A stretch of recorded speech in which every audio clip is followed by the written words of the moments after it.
Hopefully we have listeners I today. know. Right now, it's us. I love this. I love when we do these. All right. Oh, we got a caller. All right. Who's on with us? You're on your phone. You probably don't know you're muted. Let me unmute you. All right. Who's on with us? I'm here, Gina, Aquaviva. Hey.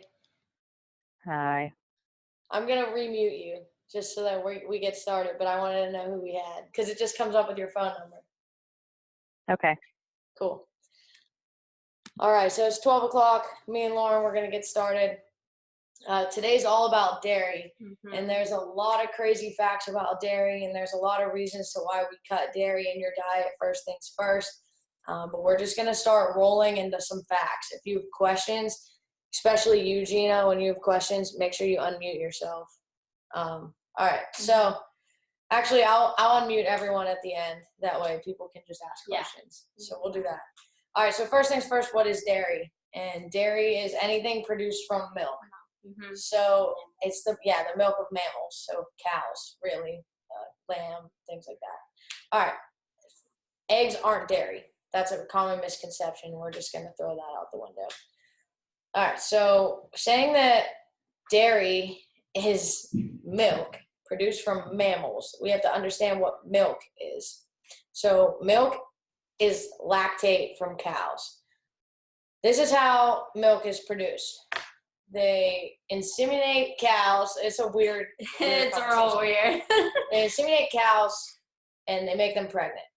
And once the cow has the baby, it lactates, right? So the lactate is the milk, and instead of giving it to the baby cow to grow, they give it to humans.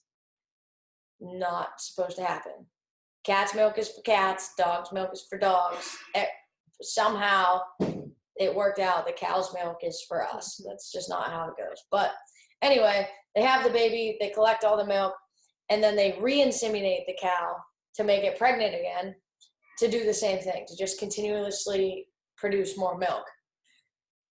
Okay, when that happens, the cow isn't always ready to produce more milk. It's not always ready to be pregnant again. So the udder can get infected. And then when that happens and they're pulling out all the milk and whatever, there's pus and blood inside the milk. And it's legal in the U.S. to allow up to 750 of those cells, the blood and pus cells, per milliliter of milk, which is disgusting. But if you've ever noticed that your milk has like a weird smell or it's slightly yellow of any sort, there is pus in your milk. Don't drink it. In general, don't drink milk. But we'll get there in a minute. So we have this milk. We have this, what we call, we're just going to call it lactate because that's what it is. It's cow lactate milk. So there's lactose in that milk. And the suffix OSE, ose, is sugar. So there's tons of sugar in milk. And milk makes every other dairy product, which means there's sugar in every dairy product. Cheese, yogurt, sour cream, creamer, anything like that. There's tons of sugar already in it. So we don't have to add sugar to it.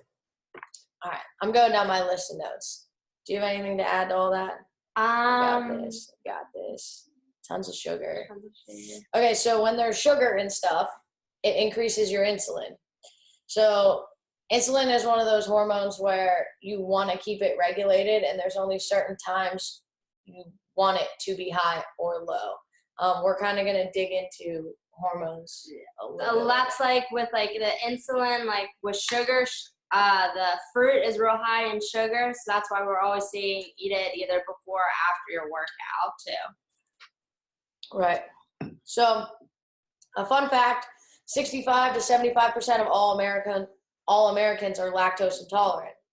We just don't know it because we haven't had to live without it. Go ahead. You can give your little spiel on the kids. On the kids? Yeah. It's like when your kids, why it's easier to digest Oh, it. okay. So with the kids, whenever you have younger kids, like you guys all know, they need to get their milk in, but kids are able to able to get the milk through their gut a little bit better because kids have a lot of lactase in their gut, and that helps the lactose get through. But as you get older, a lot of times your bodies don't produce as much lactase anymore. So then the lactose in the milk doesn't go through our guts very well. That's why you might get upset stomachs, and it can lead to a bunch of other stuff.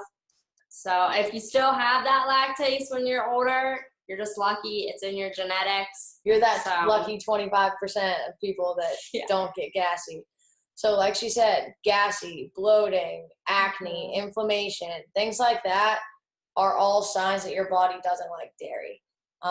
But you won't know that until you eliminate it and then try to add it back in. That's why I always cut it, is because I'm trying to teach you that you're probably one of the 75% of us that are lactose intolerant. When we take it away, it is always okay to reintroduce. When you reintroduce things, you pick one product, whether it's milk, whether it's yogurt, whether it's cheese, and you reintroduce it back in for 1 week. If you're gassy after you eat it, if you feel like crap after you eat it, if you're bloated, if your weight goes up, if you start to get acne, these are all signs your body will not digest this product. So you will now be lactose intolerant. You're welcome. You can thank me for it later. But the main things about weight loss, while we're getting into all that, is proper nutrition and hormones. We'll do another video on hormones because that can get messy. Oh, yeah. It's real messy. There's a lot to know about hormones. There's a lot to know about how everything you eat affects your hormones and things like that. But what you need to know is that cow's milk has over 60 hormones in it without adding anything to it. So putting 60 hormones into your body will affect 60 of your hormones. That's what you need to know. Also, it'll cause your blood sugar to swing, which leads to acne, which is the whole insulin thing. When your blood sugar is swinging back and forth, you're going to get acne. What else? Mood swings.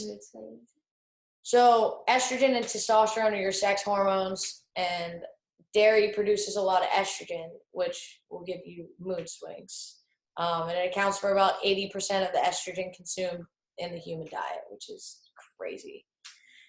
But the milk is also really high in saturated fats, and whenever it has high in saturated fats, it can lead to some health issues. So that's why we just like to cut it out for those reasons as well. So what Lauren said, when she says health issues, it's all hormone related. So that's going to play around with your thyroid, and we don't want to do that at all. So basically what you need to know is that everything that you eat is affecting your hormones, especially dairy. If you're concerned about getting in the calcium, there's tons of ways to do that. You can eat leafy greens, sesame seeds. If you like sardines, eat those. Salmons. There's all types of ways you can get A lot of calcium. lean protein is good. So like lean meats like chicken, turkey, and fish, like she said. So if we haven't grossed you out already, you can continue to eat it, whatever. But dairy isn't all created equal. So if you are going to eat it, get organically raised, non-GMO. You're going to pay more for it, but it's healthier in the sense of if you're going to have it. So there are also tons of benefits for dairy. Here's a cool one. I didn't tell Lauren this before I started. I forgot to write it on my note sheet. So you'll see research out there all the time of why dairy is good for you. Yeah. In 2017, the companies that produce dairy, obviously all this stuff, all the bad stuff is coming out. Well, to get business back, they funded $6.4 million into research to make it say it's good. Oh, wow. So oh my God. that's where you see that. And that's why there is so much controversial research. Yeah. So you have to go back and find something that's non-biased, Yeah. right? And that has no sides and there's no backing, and it's just, hey, this is when dairy came around. Mhm. This is how long we lived without it, Yeah. and now that we're living with it, look at the side effects. Isn't that I don't know what crazy? that is. I know, like, another thing I didn't tell you before this, but Oh, we're like, keeping secrets.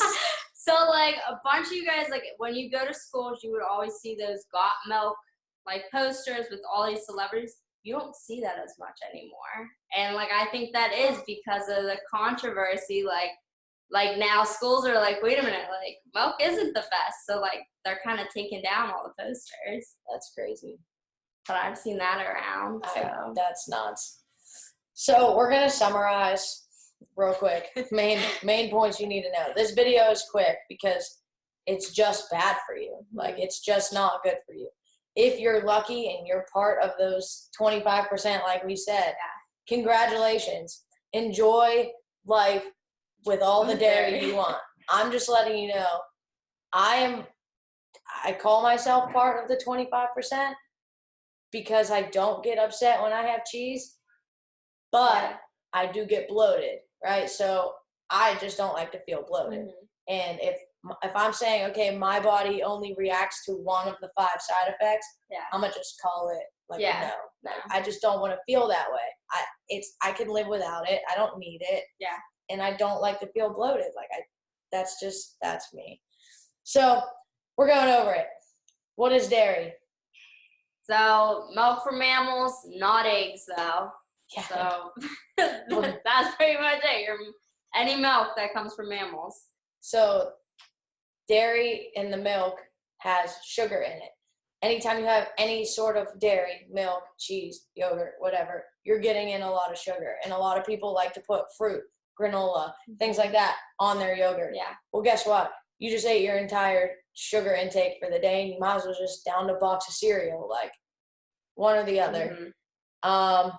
After that, what else we go over? We talked about the cows. So just watch yourself a video on how they treat cows, and you'll never go there again.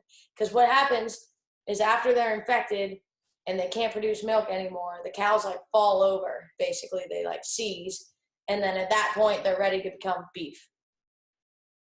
Yeah, let's just put that out there. So once they are infected, they now become beef, and humans eat that too. So that's what we got for dairy for the day.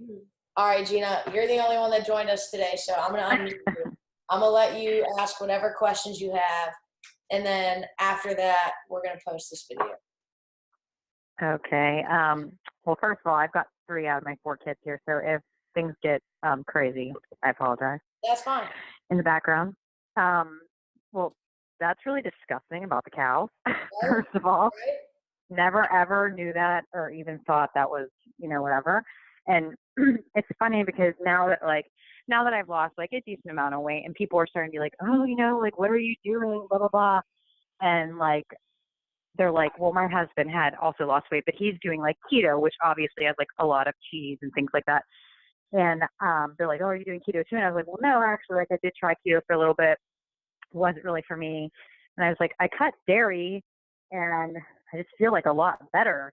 And Right. everyone's like, well, why? I'm like, I don't know why. And I like started trying to Google, like, why did I cut dairy? Like, what are the benefits of cutting dairy? And I actually really couldn't find that much good research on it just by trying. So that's why I was interested to kind of call. But yeah, I don't know. I don't really have any So now, questions. Oh, wait, butter? Do you eat butter? I personally don't. I use oil to cook with. Okay. Like, I use oil to cook with also. I don't use butter to cook, but occasionally, like if I would have a piece of toast, like when I'm cheating, I would use butter on it, which we're already a cheat anyway. So I wasn't really sure. So if you were gonna put Like- anything on that piece of toast, I would say peanut butter, almond butter, guacamole, avocado, things like that. Cherry gold butter, isn't it? Right. Yeah. So, but like I said at the end, is if you're gonna buy it and you're gonna get the organic and the non-GMO. So like Lauren just said, it's called Kerrygold and it's grass fed. Oh yeah, I buy that. So, Yeah. so that's your best option, right? If you're going to do it, do the best option. You don't have to not ever do it. But if it's that once in a while occasion and it doesn't bother you, go for it. Yeah, and I joked with one of my friends too because obviously I do cheese a lot, and I said, now every time I eat cheese I get sick. I think I made myself lactose intolerant, but I said it as like a joke that I made myself It's lactose not. intolerant. It's not But a joke. You I just really are. did. Yeah, I'm like, I don't understand what happened. Right. Well, that's what we do, and that's honestly the reason why I cut it. The first thing first is if the statistic is over 50%, we probably shouldn't have it. So we're gonna try it out. And now that we know, okay, you're lactose intolerant, well, now your diet, what you call it, your diet, but what you eat is less to choose from. Now you don't have to worry about sour cream, milk, cheese, things like that. And a lot of things have that stuff in it. So you just knocked off like 100 items off your list of things that work for you. Yeah. It narrows down your success is what it does. It really tunnels down, okay, this is how it's going to work. And you saying your husband is on keto makes me want to do my next video on keto. I know. Yeah. Well, Just- he's not technically like on keto anymore, but that